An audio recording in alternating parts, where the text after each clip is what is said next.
नाज़रीन, हुकूमत ने बिजली का यूनिट 8 से 10 रुपये सस्ता करने का प्रोग्राम बनाया। क्या ये प्रोग्राम वाकई ही काबिल अमल है?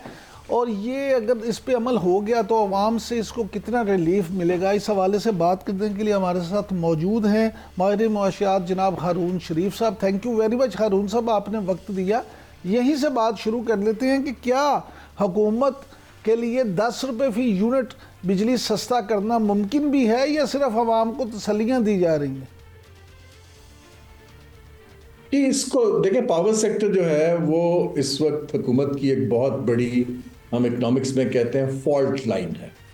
अगर आप शुरू से देखें तो पहले तो हम महंगे फ्यूल पे बिजली बनाते हैं, इसके बाद उसके ऊपर हमने तकरीबन 60% टैरिफ है, 40% टैक्सेस हैं, फिर हमने आईपीपीज के माहदे हैं, फिर हमारे लाइन लॉसेस हैं, फिर डिस्ट्रीब्यूशन की इनएफिशिएंसीज हैं।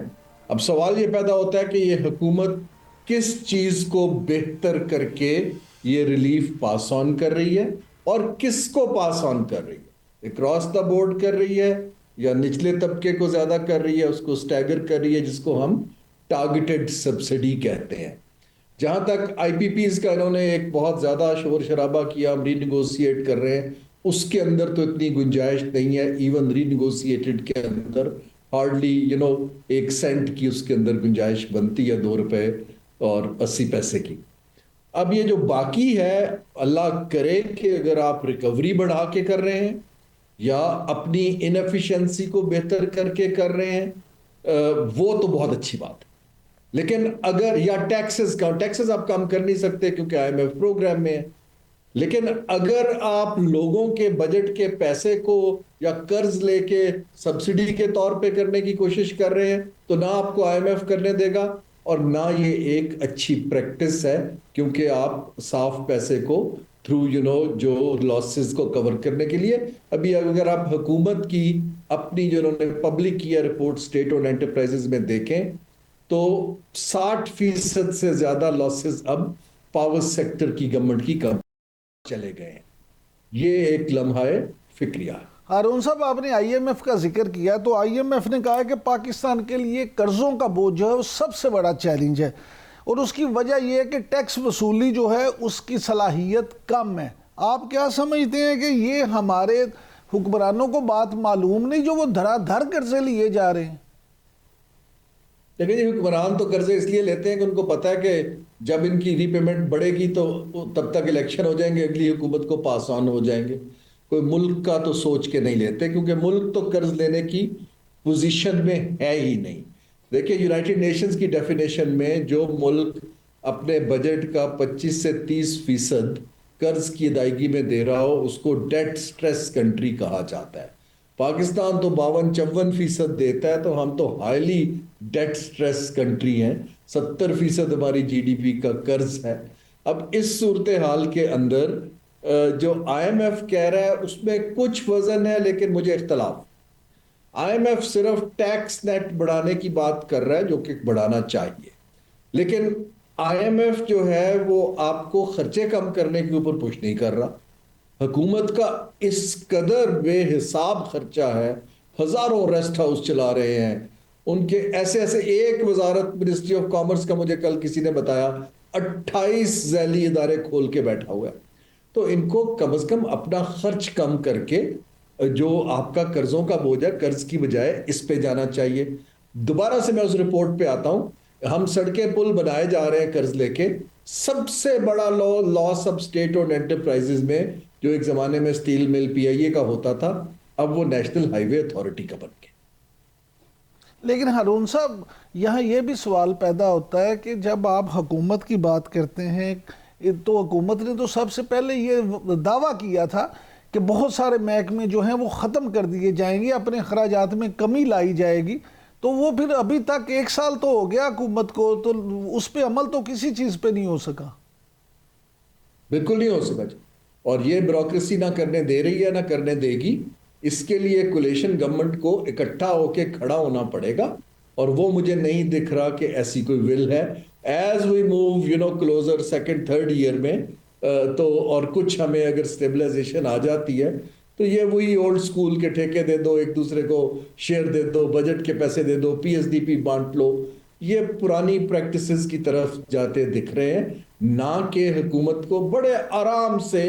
میں تو عرض کرتا ہوں اگر آپ نے جاب لیس نہیں کرنی، جیسے ان کو یوٹیلیٹی سٹورز کا تجربہ ہوا، لوگ سڑکوں پہ آ گئے، مجھے یہ بتائیں کہ یہ کہاں کی تک ہے کہ آپ مفت بجلیاں بانٹ رہے ہیں؟ کچھ تو ریفارم کر کے دکھائیں نا جی لوگوں کو کہ ہم بھی آپ کے ساتھ سیکریفائس کر رہے ہیں. مجھے وہ سگنل انفارچونیٹلی ابھی تک پاکستان میں نہیں دکھ رہا. اچھا سر، وزیر خزانہ جو ہیں محمد اورنگزیب صاحب، وہ کہتے ہیں کہ ٹیکس نیٹ بڑھانے کے لیے اے آئی کی مدد لیں گے.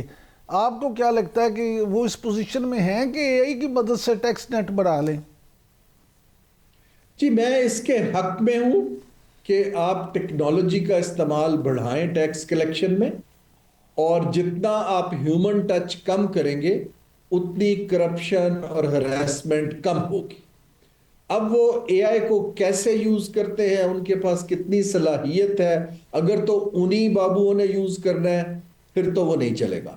اگر ان کے پاس ینگ برائٹ نئے لوگ ہیں تو میں اس کو بالکل سپورٹ کرتا ہوں. ہارون صاحب، وزیر اعظم میاں شہباز شریف نے کہا کہ جی 5 سال میں برآمدات جو ہیں وہ 60 ارب ڈالر کرنے کے لیے حکمت عملی بنائی جائے. تو آپ کیا سمجھتے ہیں کہ یہ ممکن ہے یا یہ بھی ایک دیوانے کا خواب ہی ہے؟ جب وہ اپنی ایک دکھائیں گے پالیسی کہ بھئی ہمارا کمپیریٹیو ایڈوانٹیج یہاں پہ ہے، یہ برآمدات بڑھیں گی، اتنی ہم انویسٹمنٹ لے کر آ گئے ہیں، پروجیکٹس دکھائیں گے، پھر ہم لوگ یقین کرنا شروع کریں. ابھی تک وہ 60 کیا وہ 100 کہتے ہیں، ہمیں کیا فرق پڑتا ہے؟ ہمیں تو ہسٹری اور ایویڈنس دیکھنا ہے نا جی. ایویڈنس یہ ہے کہ اگر برآمدات 15% ہر سال نہیں بڑھتی ہیں اور درآمدات کیونکہ آبادی بڑھ رہی ہے اور ہم پروڈکشن نہیں بڑھاتے بڑھتی جائیں گی تو ہم تو پھر یہ ڈیٹ ٹریپ اور آئی ایم ایف سے نہیں نکل پائیں گے. حقیقت یہ ہے، اور پچھلے 25 35 40 سال سے اس کا بالکل ہر 2-3 سال کے بعد ہم یہی دیکھتے ہیں سائیکل. اچھا سر، ادارہ شماریات تو یہ کہتا ہے کہ جو بڑی ہماری صنعتیں ہیں ان کی پیداوار میں منفی رجحان ہے. آپ کی نظر میں کون کون سے مقامی اور عالمی عوامل جو ہیں صنعتوں کی پیداوار پہ اثر انداز ہو رہے ہیں؟ یہ دیکھیے بات یہ ہے کہ ہمارا اگر آپ نے سنجیدگی سے سوچنا ہے تو ہمارا جو انڈسٹریل سیکٹر ہے وہ ایکسپینڈ نہیں کر رہا، وہ ماڈرنائز نہیں کر رہا ہے، وہ ویلیو ایڈیشن نہیں کر رہا ہے. اب یہ سوال حکومت کو یہ کرنا ہے کہ کیوں نہیں کر رہا؟ آپ نے شرح سود بھی کچھ کم کر دی ہے خاصی، تو وہ کیوں نہیں کر رہا؟ اس کا مطلب یہ ہے کہ وہ نہیں سمجھتے کہ کوئی ایسا پالیسی انسینٹیو یا فریم ورک ہے جس میں ان کو منافع ہوگا. کاسٹ آف ڈوئنگ بزنس وہ نہیں سمجھتے کہ باقی ممالک سے کم ہے، وہ نہیں سمجھتے کہ ہم کمپیٹ کر سکتے ہیں سبسڈیز کے تھرو کیونکہ ہمارے پاس کمپیٹیٹیونیس نہیں ہے.